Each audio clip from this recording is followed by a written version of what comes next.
Hey, everybody. Good afternoon. This is Tim Gillette, and we're here with another episode of The Tim Gillette Show, the last one of 2021.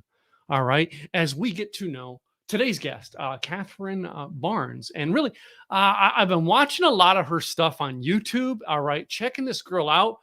Met her through another mutual friend of ours, Lisa Gold, and it's been a great connection. But I got to tell you, this is one of those people who've got this uniqueness about that, and they put their uniqueness out in what they do, creating their blog and their vlog and things like that. And I've been excited to actually interview Catherine and get to know a little bit more about her history, and find out more about why she does what she does, because I think there's more to the story that I don't know, and I'd love to find out about it live on camera. Let's bring her up here and have some fun today. Hello, Catherine. Hi, Tim. Hey, so Catherine, all right. First of all, where are you calling in from? I'm in San Diego, California. Well, like the coolest town in California, like the sunny, always sunny, right? Not today, but usually. Are you a surfer? No. That's like usually the question you get with San Diego. Are you a surfer? Yeah. Yeah. No, I wrote a song about San Diego, and I think the first thing I say in it is San Diego is my town. It's the place of my birth, but I'm not in the Navy and I don't surf. Yeah. Like, my wife was going out there for years. All right. When her old company, California, was one of her territories. And like, she was going to San Diego all the time. She kept saying, you got to come to San Diego with me. And like, I've been to LA, San Francisco, Sacramento. Like, I speak at all those areas, but I'd never been to San Diego. So I finally go out the first time with her. All right. She ropes me in. I get out there and she says, "You're going to love it. The weather's great and it's sunny." And I get there, it's pouring rain for 3 days. Yeah, it does that sometimes. Like today, for example. However, I got to tell you though, some of the coolest thing, like I stayed at one of the resort hotels for one of her events, and you're up on like the 12th floor, and you get to overlook all these boats. All right. It's one of those cool things. So anyway, but I've been watching some of your videos, and I find a little uniqueness about you that like I really can't describe. Like, tell me a little bit about why you got into what you do. All right. And is there something else that kind of feeds the videos? Well, I am a drummer, a percussionist, and a solo theater artist. And so what I tell people is that I write funny songs that take all of the thoughts they have in their head that, they think, but they don't really want anybody to know about. Mm-hmm. And I turn them into songs, and I also turn them into one-woman shows. That's the thing I got started doing. I don't know. I think my first time was in 2018. So it's been a few years now.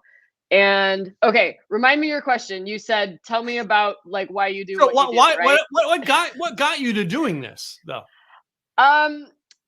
Let's see. So I've always liked to make up words to songs. I think when I was in middle school, I wanted to be Weird Al. I mean, who didn't when they were in middle school, right? But the two things in my life that have always been like my things are drums and theater. Mm-hmm. And in college, I had to choose one or the other because I'm a super practical person. So I was looking at all these very practical choices. So I chose drums, and I really always missed theater and thought, gosh, this is fun, but I don't like being in the back of the orchestra. I don't like wearing black. I don't like being ignored until there's, a triangle hit or a cymbal crash or whatever. And I did a bunch of traveling. I went to West Africa. I went to Rio de Janeiro, Brazil after I graduated. And I saw these cultures where drums were kind of the main event as opposed to something in the back, something on the side.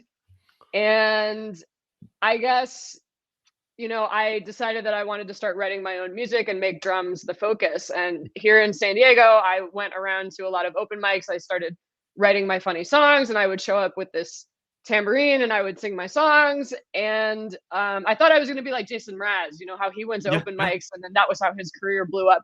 But that didn't really happen for me. And finally, somebody said to me, hey, there's this theater festival called San Diego Fringe. Maybe you could do that. And I was like, ooh, theater? Ooh, that's a thing that I like. And I looked up San Diego Fringe, and it's literally there are fringe festivals all over the world, but they're literally just independent theater festivals that anybody can do as long as you can, pay your production costs. And I said, okay, well, I have a day job that gives me money, so I think it's probably time to do this. And so I did it in 2018. I took a bunch of songs that I had, I squished them together into a show that was called International Man of Mystery, and it was just me and a big metal xylophone called a vibraphone and Mhm. my tambourine that wants to be a drum set called a pandero. And I did a 55-minute show, and that was how I got started. So the answer to why is just because I had all these things that I wanted to combine, and I didn't really know how to do it. Mhm. So tell me about that first show though. All right. What's going through your mind doing that first show? Are like, you know what I mean, you like excited, like peeing your pants excited because you're doing something you love or what? The first show, I don't know if I was peeing in my pants per se. That would have been a little messy. Also, I wasn't wearing pants. I was wearing a skirt, so I couldn't Oh, quite pee in my pants. yeah. But Technical I, terms, you know. I know. I'm really splitting hairs here. Sorry about that. But I think it really was a thrill to be taking my instruments and going on stage and doing 55 minutes of stuff that I made up. And Mhm. then, it's the hardest part is always getting people to come. But I mean, I as a local, I had pretty solid turnout for a first show. I give myself credit for that. But it was really thrilling. Mhm. Yeah. Because like that sounds like something that, like, you'd be dreaming about doing it your whole life, and you're actually doing it, and you go, "Oh my god, I'm doing it!" Like I would get too excited. All right, that's why I use the term "peeing in my pants" because I would get too excited, going, "Oh my god, I'm actually doing it!" Because it sounds like it's almost like that like roller coaster ride, like the thrill of the moment. Totally. I think for me, the reason that I wasn't quite in that space that you're describing is because I was too busy thinking about like the nuts and bolts of what I was actually doing. Like I was thinking, okay, because you only have 15 minutes to move in and out between each show and a fringe festival. It's very, very fast. And so Yeah. I was thinking, okay, I have to move my stuff and I have to set my stuff up. Okay. And I have to be here. And am I playing the right notes? And am I singing correctly? And are people paying attention? All those thoughts are going in my head. So the excitement piece, that's kind of like the bird's eye view. Like I Yeah. kind of had to back up and be like, wait a minute, this is cool. Yeah. So like, yeah, like I put on seminars, right? And like the thrill of the seminar, but I'm during the seminar, yeah, I'm all in the mindset. Okay, do I have the so I get that, all right. But then like, what was your was your excitement like in the after going, wow, I did it, or as in, oh wow, I'm glad that's over. That's an interesting question. So, and it's a function of time. My Mhm. answer has depends on the time. Okay, I will tell you that when San Diego Fringe was immediately over that first year, I had something of a breakdown, and I think it was because I had been working so hard for so many months to like, invite people and finish the songs and do all the things, and then all of a sudden it was over and I had no clear next step. And I was because I had this fantasy of like, oh, I'm gonna do this show and it's gonna do really well, and then I'm gonna tour with it, and then I can quit my day job and of course that is definitely not how it works ever the first time out of the No, gate, no, right? no. So I had this big like, kind of breakdowny feeling, and that lasted probably that whole summer. And I think what got me out of it was I decided to do another festival in Tucson, Arizona. I did Tucson Fringe, which is a really awesome festival. Mhm, And when I went and did the show again and got kind of a different reception in a different place, that's when I started to go, oh yeah, like this is cool. mhm, mhm. No. So for the listeners who don't understand these fringe festivals, can you explain the Hmm. fringe festival for them so they can get a concept of Absolutely. what it is? Absolutely. Okay, so I'm going to tell you a little bit of history because I'm a teacher and I like to hear myself talk. Okay, so the Fringe festivals started, the very first one was in Edinburgh, Scotland, and it Mhm, was in like, I want to say 1954, might have been earlier than that, but it was somewhere in the 50s, early 50s, late 40s. And what happened was they were having this big theater festival in Edinburgh, but I think there wasn't quite enough space for everybody who wanted to perform. So some of these little theater companies did their own festival on the fringe of the Mhm, big festival, right? mhm, mhm, But people loved it and it became a thing and it became a big tradition. And so the Edinburgh Fringe is like the OG Fringe mhm, festival. Like mhm. if you say Fringe festival, that's the one that most people think of. So then this became kind of a phenomenon throughout the English speaking world. So there are a lot of different cities that have fringe festivals. I know the one here in San Diego started in like, oh my God, I should know what year it started. It's in like its, I don't know, ninth or 10th year or something like that. Tucson is in its 10th year. So it's kind of a relatively new thing in some parts of the country, but you know, and it's cool because most of these fringe festivals, not all of them, but most of them, there's no jury. So there's no like group of people who decide, okay, this is going to be let in, this is not going to be let in. It's very uncensored. And so anybody who wants to can do it. Wow. So like, and is it all music and performance, or is it some of it like comedy and performance? It's anything. I Okay. would say the big focus is theater because it Mhm. started as a Theater. theater Yeah. festival. But you know, I remember I did High Desert Fringe in Joshua Tree, and there was this sort of, they were almost like a very avant-garde band, and it Mhm. was literally just like a concert. So you could do that, you could do stand-up comedy, there's dance shows, there's acrobatic shows. Those ones tend to do really, really well. I mean, anything as long as you know it's you and an audience and you can get your crap in and out in 15 minutes. Mhm. So, but it is a one man show. It's not a 2 or 3 man show.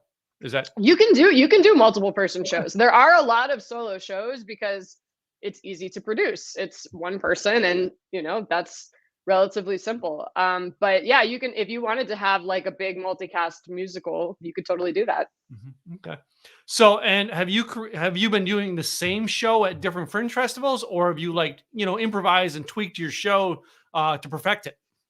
So I have more than one show. International Man of Mystery was my first show, Mhm, and I did tweak it to perfect it. I did it at, let's see, I did three festivals. I did San Diego first in 2018. I did Tucson in 2019. That was in January, and then in August I did High Desert Fringe, and mhm. that was where I ran into our mutual friend Lisa Gold, Yeah. who, by the way, is a very cool acting and business coach that everybody should check out. But she came to see it and she was like, you know, honey, you need a director. And I was like, I don't want a director. I don't want to pay anybody else. Nah! Yeah. And so she recommended somebody named Jessica Lynn Johnson, who Mhm. works in LA. And this was pre pandemic. Okay. Yeah. So the Okay. pandemic's going to have a very important role in Yeah. the story of my shows. Okay. So Jessica Lynn Johnson is a solo theater director, and she does this free class in LA where she kind of gives everyone a taste of what her solo theater direction style is like. So I went to it and I was like, you know, from San Diego, so that's not a short trip. And I went Yeah. to it and I was like, okay, this is nice, but it's in LA, so I can't do it. The end. And I came back to San Diego, and then 2020 happened and the pandemic hit. And I'm at home with nothing to do. And Jessica keeps sending out these emails that she's doing these Zoom masterclasses about solo theater. And I said, I think this is something I need to check out. So I started going to Jessica's Zoom classes. And long story short, I wound up working with her on Zoom Mhm, mhm. to tweak and perfect this show. So I wrote a new version of it and I performed that for the last time in August of 2020 at a theater in LA called the Whitefire Theater that has really, really good streaming Mhm. capacity. So I did that. And then after that, I started working on a new show called Yes, No, Maybe So. And I've been performing that one for the past, oh, I don't know, I guess all of 2021. Okay. And now I'm getting ready to premiere a new show, which is a two-person show. And Yeah. I'm going to do that virtually through Tucson Fringe. So the answer to your question is yes, I worked on perfecting that show. And also I've worked on other shows. Which is cool, cool. So, then I mean, we did talk a little bit about you mentioned the pandemic in there. How has that influenced your world? Because I know, like, we're in Texas, and there's kind of a lot of things are open in Texas, but like in California, things aren't open that much. And how does that impact your world? You know, okay, so I want to start out by saying how incredibly fortunate I am because, Mhm, yes, the pandemic has had a big impact on my life in a lot of very negative ways. But for me, there's also been a lot of great things that have come out of this time. For Mhm. example, getting to work with Jessica. I Mhm. never would have taken the leap to start working with a director on Zoom if it Mhm. hadn't been for the pandemic. I got to do my show streaming, Mhm. which I think it broadened the number of people that were able to see it. I mean, I was at a theater in LA doing my show, and if it hadn't been streaming, none of my friends in San Diego or anywhere else across the country would have been able to see it. So that was really cool. It really opened up, made it more accessible. Um, what else about the pandemic? The other thing is, it just gave me some like creative space and time, like Yeah. because before the pandemic, I every week I was like, okay, I have to make sure that I go to an open mic and I go to an event and I go here and I see people and I do this. And it was so freaking great to be able to just be like, oh no, I am going to stay home and write because that's all I really want to do anyway. Yeah. So I know I'm a homebody. I love to be in my little cocoon. All right, that's me.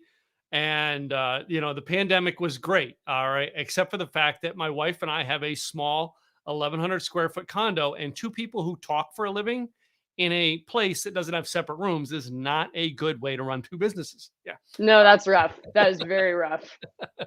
And we're both very, very loud when we talk, and we have like it's like an echo chamber of the way our living room comes up.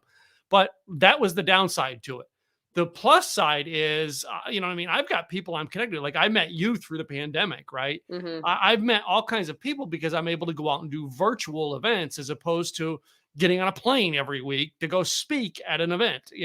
It became unique that I was able to go out and reach through Zoom and through various other podcasts and things like this. So, what is it that I mean, you said you had a day job. What is your day job? Is it teaching I teach or middle school. middle I school? teach I teach middle school drum classes, which is it's cool and it's also exactly what you're picturing.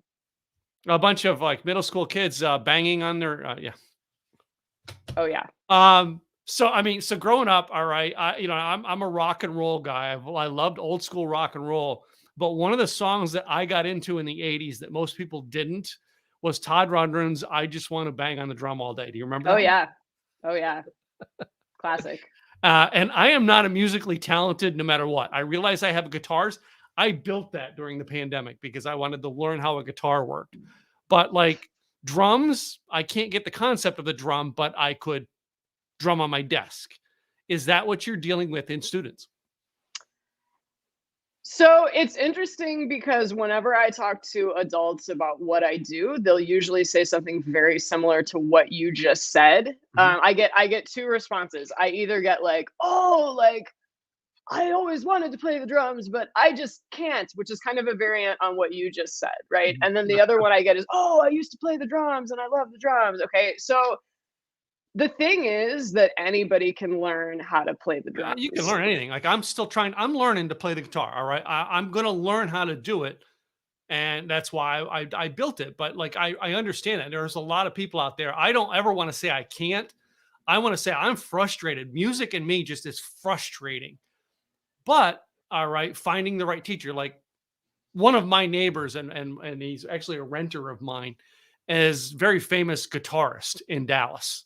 And I said to him, I said, "Man, would you teach me guitar?" He says, "No, I never teach for. I don't do guitar lessons. I don't teach friends guitar. Go hire somebody who you do not know."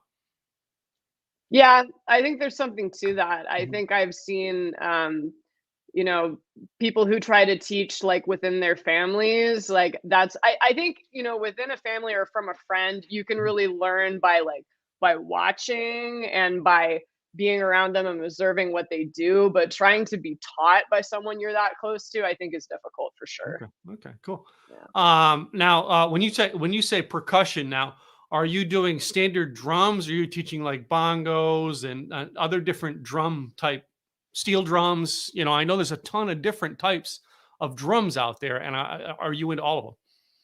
Yeah, that's a great question. So when people think of drums, usually they think of drum sets, Hmm. Hmm. and I absolutely do play and teach drum set. My drum set's over there. It's not on the camera, but yeah, there's that. I am a classically trained percussionist, which, believe it or not, is a thing. So basically what that means is if you can hit it, I can play it, as long as it doesn't come from India or I don't really play the doumbek either. That's another one that I don't play. But I do have some training in Afro-Cuban percussion and in Brazilian percussion. And then on the classical side, I can play things like timpani and marimba. I have an 8-foot long 5-octave marimba in the other room. I have a vibraphone. I can play like crash cymbals, triangle, bass drum, things like that. So I teach a wide variety of different things.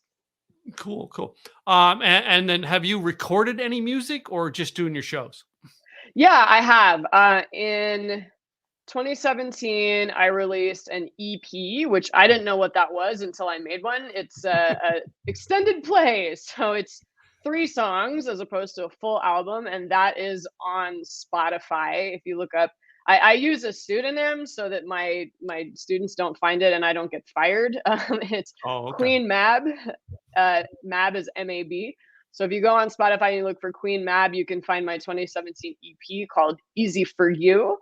And then I have a Bandcamp site where I have the original Fringe cast recording of my first solo show, International Man of Mystery. And so if you go to my website, which I think Tim is showing on the bottom down there here. Yeah. yeah, queenmabmusic.com. If you go there, you can find that. Okay, cool. And you know what I mean? So you actually come up with the Queen Mab, all right, because you're not allowed to do stuff on the side, or you want to hide it, or? Well, I talk about, stuff that the school I work at, it's very, very conservative. And I think that they would not, if the wrong parent were to find some of the stuff that I do, like, for example, my hit song, like there's 2 songs that if I died tomorrow, people would remember me for, the people that know me, right? One of them is I Hate to Meditate. And the other one is called Can We Have Sex Now? And I don't think it's a super explicit song, but it basically talked about, I went out with this guy that like I was really, really, really excited about, and like he was not really excited about me. And so the chorus of the song is just like, hey, can we please have sex now? And we never did, but I just worry about the day that someone from work finds it. So I call myself I call myself Queen Mab, MAB, until I figure out a way around that. Cool. Well, no, it's you know what I mean? It's a unique way to do it. I never understood why you did that, but now I know. So another unique thing I noticed when I met you through Lisa is you started to do a vlog, all right? And I caught a couple of your early episodes, all right? Are you still doing that? And how do you like doing it? So yeah, actually, I'm glad you asked me about that, because I was inspired after I went to your thing that you did. I guess it was a seminar. I don't know how to call it, with Lisa Gold, where you talked about, hey, like if you're going to start a vlog, you told me 2 things. One was do 100 videos in 100 days, and then the other one was to put it on YouTube, and then also put it on anchor.fm, and then also transcribe it and put it on your blog. Okay. So I was like, oh man, I'm going to do it. Right. Thank you, Jeffrey Wolf. I appreciate you, sir. So I said, okay. And I made it to 74 out of 74 days. And your question was, sorry, because how's it going with that? All right. Do you how's like it going? Yeah. Okay. So I really enjoyed doing it. I found that it took like maybe an hour plus per day. And that was all fine until my students had their first concert. And that's something that really takes a lot of energy out of me. So I was like, okay, I need to dial it back. And I started doing interviews too. That was the other thing you mentioned. Cool. Yeah. And I find that I do really enjoy it. It's kind of hard right now because I'm working on another show. So that's where I'm putting most of my energy. So I don't have any intention to stop vlogging. I'm just trying to find the balance of like, okay, how much do I do this and how much do I do my other things? And, so I guess I'll keep listening to your interviews and checking out your content to see if there's if you have any tips on that. Yeah. Well, yeah, I always encourage people to find their own spot into it, kind of like you found your own way in the shows. All right. You find your own spot in blogging. because just because I do interviews doesn't mean it's the right thing. Truthfully, I've been doing it for 10 years. All right. And the total time that this with you today will take about an hour out of my day. Mm-hmm. I've been doing it for 10 years. It's not like Mm-hmm. when I first started it was hours to prep it and do all that stuff. But it takes time. And I'm sure just like your show, all right, when you created your first show, that the first time probably took hours of prep. By the time you're down to doing your 20th show, it's like, okay, I can go in and set this thing up in 7 minutes and not 15 Yeah. minutes. Yeah. Yeah. Yeah. So it probably takes time to learn that. So what are some things that you're going to be doing in the future that you've got plans now? Whether we go we hang on to this pandemic thing, or we go on and move out of it. Right. Well, the biggest thing on my horizon at the moment is the new show that I'm working on, and it's called Thank You, It's True. And it's a spoof on sort of women's self-help classes, and I'm doing it virtually on Zoom. So this is my first time performing a show specifically designed for Zoom. And right now I'm in that very difficult tech space of like trying to figure out, okay, how are we gonna, because it has all these sound effects, how are we gonna do our sound effects through Zoom, and how are we, because it's a musical too, how are we gonna get our music through Zoom? And I've been like, yesterday I spent like 3 hours watching videos about how to use something called OBS. Have you heard Yes. of this Yeah. before? Yeah. Yeah, Yeah. like I I spent like still have problems with OBS. So yeah, it's a difficult thing if you don't understand it. Yeah. Okay, I'm glad it's not just me. So thank you for that. So yeah, I was doing that yesterday, and it's me and another friend of mine who are going to be performing it. I wrote it with some input from a friend of mine named Shirley Coggin. We came up with the whole idea and we started working on it, and then she had to stop due to her work, so I finished it. Mhm. And it's going to be happening on January 13th at 6:30 p.m. Mountain Time and January 15th at 7 p.m. Mountain Time. And if you're interested in tickets, you can go to my website below, or you can go to TucsonFringe.org and check out all of the great shows that are happening at Tucson Fringe. But we're doing it virtually because I can't take time off from work to go to Tucson in January. So Yeah. that's Cool. the big thing. So with your teaching, are you still going into school or to teach, or are you doing virtually classes? Yeah, so the school I work at, like I said, it's a private school, and Mhm. we've been back in person since March of last year. So I have been going in Mhm. person and doing lots of child wrangling. um, Now you say that percussion. You've named quite a bit of your instruments. Are there other stuff? Are there other instruments that you want to play with? All right, and try to put into your show, or are you going to stick strictly with percussion instruments? And I've got to go check out one of your shows to see it. So yeah. Oh yeah, absolutely. So with this show that I'm working on now, I considered using a program called Apple Logic Mhm, to use like software instruments. So, mhm, because I don't have access to like brass or guitars or any of that stuff. So I thought of trying to do that. But honestly, I just decided I mean, it's just a question of what I have, right? Like I mhm, have all these percussion instruments. Like you can see my bells there in the mhm. background, so I'm just going to use what I have. And honestly, like not a lot of, I mean, I'm very fortunate to have these things. So everybody's got a guitar. I mean, Tim Gillette's got 2 guitars on his wall right there. So, why bother with a guitar when that's what everybody has?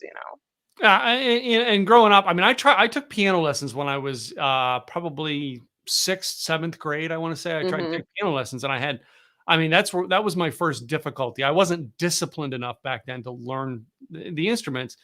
But then I hear now, like, I'm a big Eddie Van Halen fan. I hear Eddie Van Halen couldn't even read music.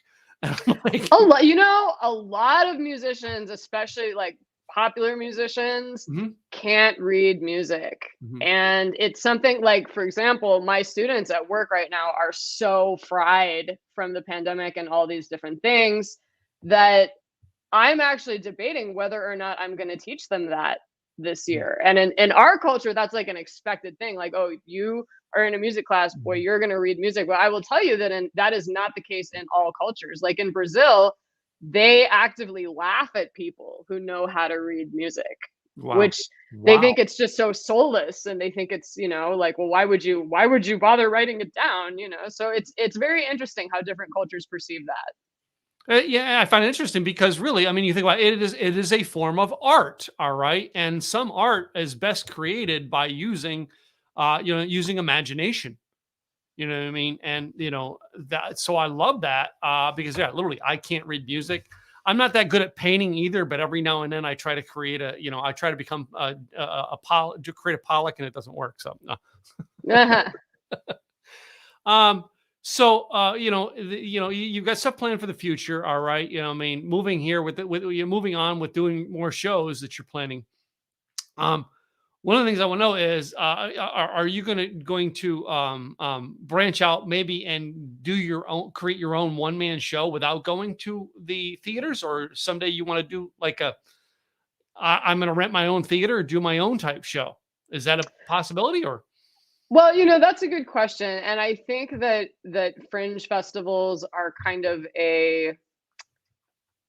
it's kind of similar to what you're describing, because like when you do a fringe festival, you are essentially renting the theater, renting the well, and it depends on the festival. Like some festivals give you more support. Like this summer, I did the Hollywood Fringe Festival for the Mhm. first time, and every other fringe festival I had ever done, it's like you pay your production fees and they give you a lighting technician, and they give you obviously the space in the theater, and they give you box office support. And so all you really have to do is like show up and do your thing, and that's that. Well, Hollywood Fringe, first you're paying for the theater.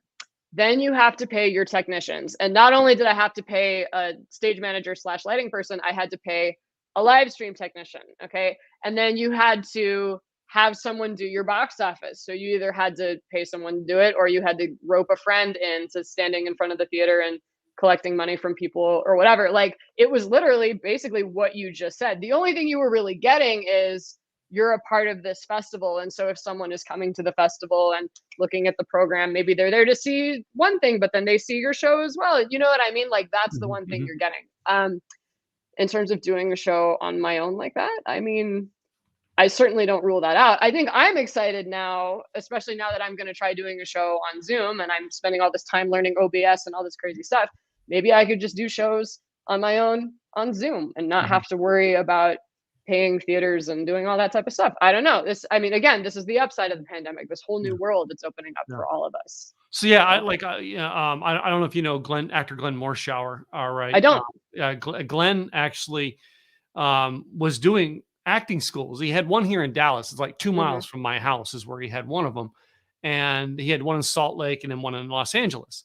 Hmm. And through the pandemic, he closed all of them down and started teaching people on Zoom. And I've seen the recording of it where he actually did two people doing a scene in separate countries, Hmm. and they did the scene using Zoom. So I'm like, Hmm. the tools are really unique, all right, when you learn how to use them to your advantage. All right. So yeah, I think that is cool that you're actually going down that route. And yeah, the idea of I mean, I used to run big summits or conferences, and I downsized and did my conference for 20 people in a small hotel room in November. And I'm like, I'm going back to that because that, like, the cost to run that and the headaches to run that were minimal, as Hmm. opposed to the big event, which was 10, 20 grand and 7, 10 people. And yeah, it's like, it's a headache. I get it. So yeah.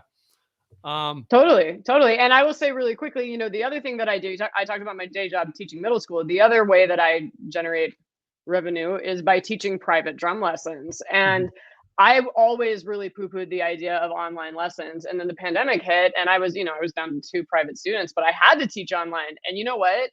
I really liked it. Mhm. I really liked it a lot. So, I like you would like to work on, you know, offering more of that because it works so well. So, and the one thing that I love, the very first speech I did, all right, because as a speaker, I did virtually. I had my jacket on, my shirt, all right, and my pajama bottoms. So Yep. it's like, yeah, it's like you don't have to get fully dressed up anymore, all right. Especially when you have to pay the cleaner to clean all three of them. It's like, yeah, well, that's one less cleaning bill. So it is unique in that you can actually do that. And then I met a speaker that I know, a very, very famous speaker I know. He said, that's it. After the pandemic, he said, I will not go back to live speaking. I will only do virtual, and I will be at conferences. You will broadcast me on the screen, or you won't hire me. And I'm like, wow. Some people are adapting very well to this. And then there's a lot of people, especially in both my world and your world, who are going, oh my God, the world's ending. And, it's what you make of it. Would you It agree? can be. Yeah. Yeah, for sure. Yeah. So, and you seem to have a very positive attitude towards, okay, I'm just, this is some advantages to this. Let me use the advantages and move forward. So, Yeah, definitely. cool.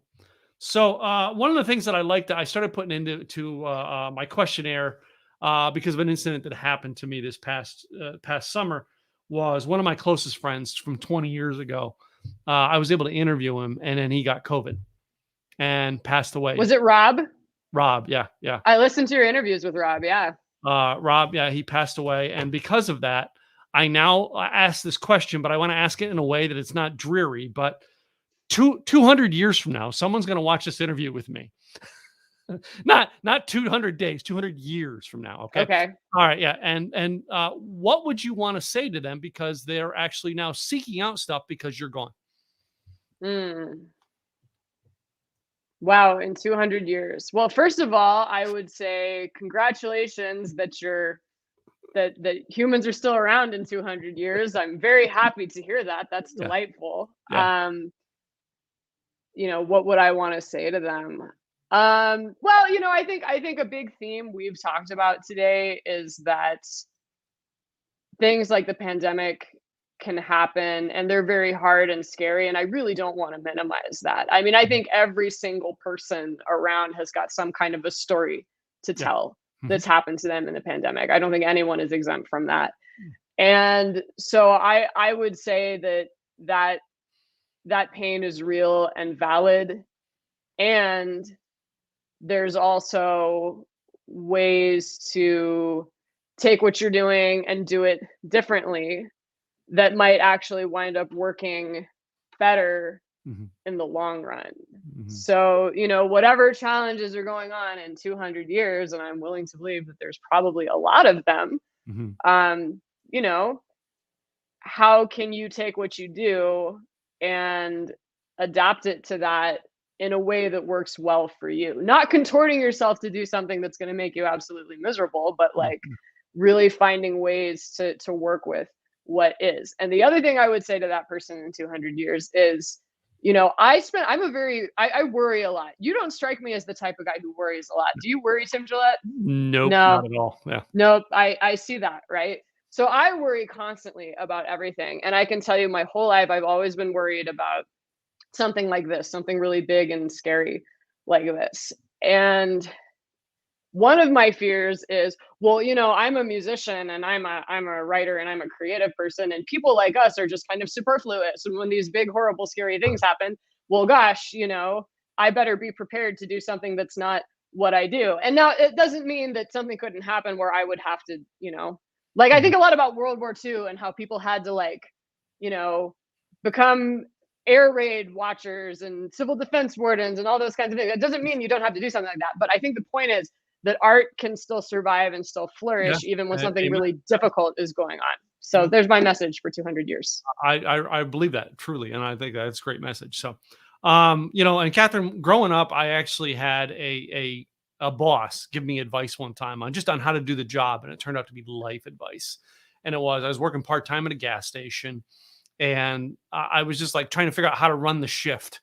And my boss said to me, Tim, I want you to run this shift like you own this business from 4 to 10 p.m., which helped me take ownership of everything I do in my life. Did someone give you advice, maybe as friendly advice, that turned out to be life advice, something you live by today? Hmm. I know, deep questions Tim comes up with at the end. Okay, well, I'm trying to, that's a really good question. Advice that somebody gave me that I live by. I think at the moment, I'm really in a place where, because I've been given a lot of advice, and I'm the type of person where somebody tells me something and I'm like, okay, now I have to do it. Okay, I have to do exactly what this person said. And I can be a very literal thinker, so, I'll just take it and I'll be like, I have to do this way. Um, I think one of the actually, okay, this is weird, but and this is like a life thing. I guess this Mhm. applies to business too. But Mhm. when I was 15, I went with a friend of mine and his mother to hear Thich Nhat Hanh speak. Do you know Mm. about Thich Nhat Hanh? I do not. So He let's. is a Vietnamese Buddhist monk, and Mhm. he came to the U.S. in like the 60s, and he's very good at explaining Buddhism to Westerners. Like that's kind of his jam. And it was at this convention center in San Diego, and everyone's like sitting with their legs crossed and folded, and I'm this like awkward 15-year-old kid, and I'm like, oh my god, like what's gonna happen?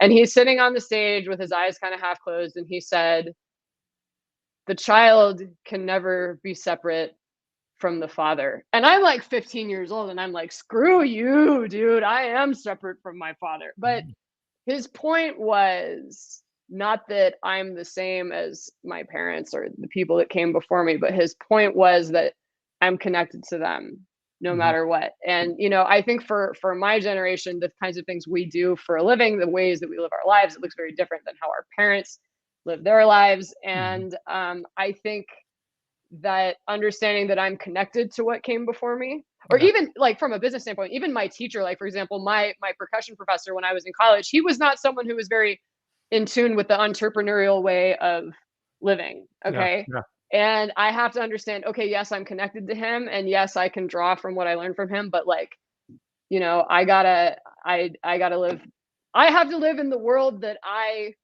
the world as it is, Yeah. So Exactly. that was kind of convoluted, but did that answer your question? Yeah, it did. Actually, in a very intuitive way, that answered the question, believe it or not. Okay. Very, very, and it's great because you're great at explaining things and going a little more in detail than I expected. So I love that. Thank you, Catherine. So, well, Catherine, I want to make sure people get a hold of you. All right. What is the website that they can come find you and maybe find some freebies or your EP, things like that? Absolutely. My website is queenmabmusic.com, MAB. And if you go there, if you sign up for my mailing list, there's a free EP that you can download. And I think it's got 5 songs on it. So please take advantage of that. And my videos are up there, and my blog/vlogs are up there, and tickets to my upcoming show are right there on the front page. So hope you'll stop by. I will. I'm going to go check it out again because that's just the way I am. All right, but I appreciate you coming on the show today and sharing things with us, sharing your story, sharing some of your enthusiasm. But before you go, all right, I have a little game I play with everybody. I have 7 envelopes here with questions into them. I want you to pick 3 of them. Okay. 3, 5, and 7. 3, 5, 7. Guess we will never know what's in these ones. Bummer. But I love doing it this way because you may get the boy questions as opposed to, yeah. Question number 1, bowling or putt-putt? Oh, well, I'm terrible at both. I guess putt-putt because you're outside Yeah. So you're an outdoor person then, that tells me, yeah. sometimes. So are you a dog person, number 2, or a cat person? Oh, yeah, I won't give a satisfactory answer. I love both, but I think I like dogs a little better. I didn't like either until my stepson left a cat at my house and I became a huge cat fan. And then the cat passed away last year, so I decided, well, I'm going to get another cat. Bad mistake. 2 cats ruined my old studio setup. I had to get a whole new computer and lights and everything. So yeah, not the Wow. good. Yeah, it was not a good day. A And couple days. dogs get the rep for being destructive, right? But I Yeah, feel like cats have the I same had capacity. two, shall we say, like teenage type kittens in an 1,100 square foot condo. That was bad idea. Those 2 kittens needed a 3,000 square foot house to be in the same place together. They did not need a small condo to grow up in with no place to release. Yeah, that was my bad on that. So, question number 3, and interesting because of the holidays which just came up. Are you a fan of Christmas or Halloween? Halloween, Halloween, yeah. definitely. Like all the pumpkins and all that stuff out, yeah. I like the costumes. I'm a theater person. That's what I'm into. So yeah, one of my clients is Disney Imagineer Terry Harden, and Terry, like, she's really into Halloween because the same thing. It's all of the stuff she can do with pumpkins. That's what she's into, is claymation and puppets and stuff like that. So it really works to her advantage as to why they like it. I'm a Christmas guy. All right, I I've see got that. I like yeah, your tree back there. my That's my pretty tree, cool. that actually was one of those ceramic ones that my like in the 60s and 70s that they made in a kit. And that was my mom's, and I got it. It's probably made in 73, 74, and I got it from my mom. That was the thing. But I have another tree over there. My house has 7 trees in it. Yeah. I like it. And It's vintage. lights everywhere.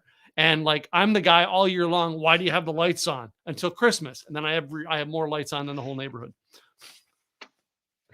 There you go, Tim Gillette. Yeah.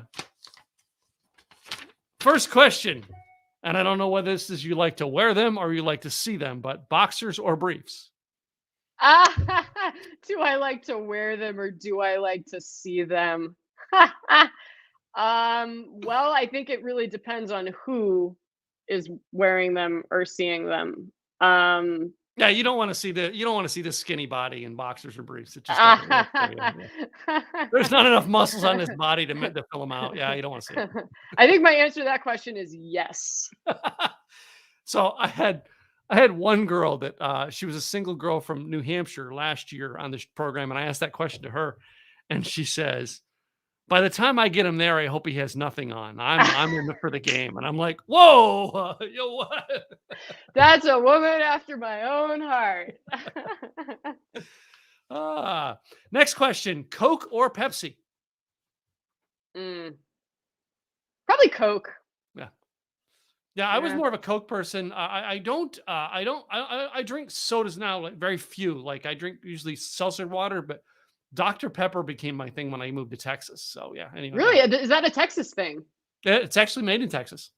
Oh, because I associate Coke with the South. That was why I said Coke, because my mom's from. Coke was Atlanta. Dr. Pepper Okay, is Texas. Yeah.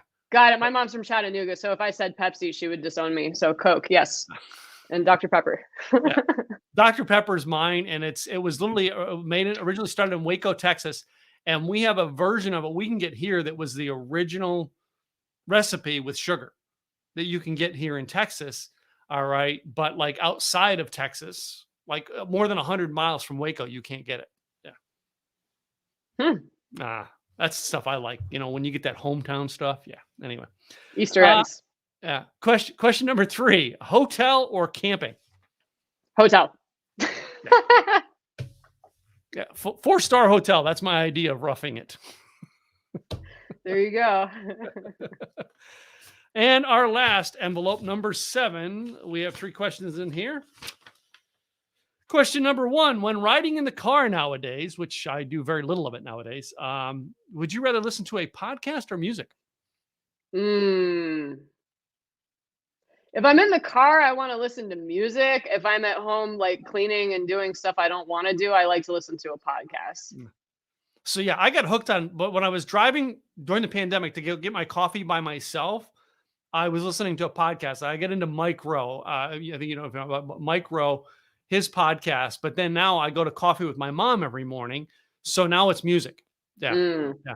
Anyway, and other than that, I don't take very many car trips to listen to anything anymore. So question number 2 in this one here is high heels or boots? Boots. Like, you do realize I'm from Texas and the kind of boots I'm talking about, right? I don't know. I think so. Yeah. I don't know. Maybe as a Californian, I'm not allowed to wear boots like that, but I feel like boots 100%. Yeah. I think you'd probably look good in a good set of country western boots, but hey, that's my opinion. But question number 3: when you go to the theater or to the movies, are you a popcorn person or a candy person? I usually don't eat when I go to the movies, but I say if I was gonna, I'm too cheap. But if I was going to, I would say popcorn for sure. Yeah. Yeah. So like I have another podcast I do on Monday nights where we taste alcohol and food, and Monday we're doing popcorn with beer. So anyway.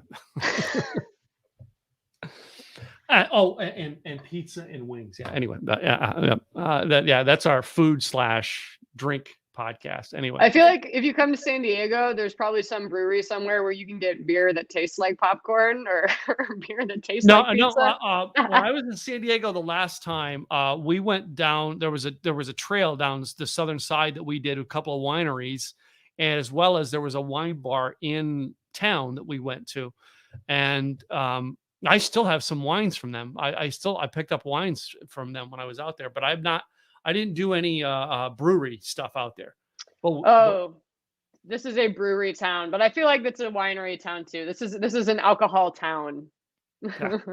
So we're starting to get quite a few just new distilleries here in Texas, and now I've gotten into tasting bourbons and stuff like that. So it's like, yeah, I'm finding all kinds of unique tastes. I love to go to those places for tasting. I don't go there and just drink the whole. No, I taste 4 different kinds. Yeah. So anyway, well, Catherine, it's been great having you on the show. All right, and getting to know you a little bit more intense. So repeat the website one more time for those people who can come and find out more about you. It's queenmabmusic.com. Mab is MAB. And there it is on the screen. Cool. Well, I do thank you for taking time out of your schedule, coming here and sharing with my audience more about you and what you do. It has been a pleasure getting to know you better. Thanks, Tim. It's been fun. Yeah. To you guys, the listeners, I want to thank you guys for tuning in and checking out this podcast. Do me a favor, go to queenmabmusic.com. Check out Catherine and everything she's got going in. Hey, I would give her your name and email address and get that free EP download. Just saying. Free music that's from a very creative, cool person. Why not? I'm Tim Gillette with the Tim Gillette Show. And guys, this is the end of 2021. We'll be back next year with a whole new people to interview that are probably just as interesting, probably not as cool as Catherine, though. But anyway, come check them out now. Anyway, in the meantime, guys, have a great, happy new year, and we will all see you next year.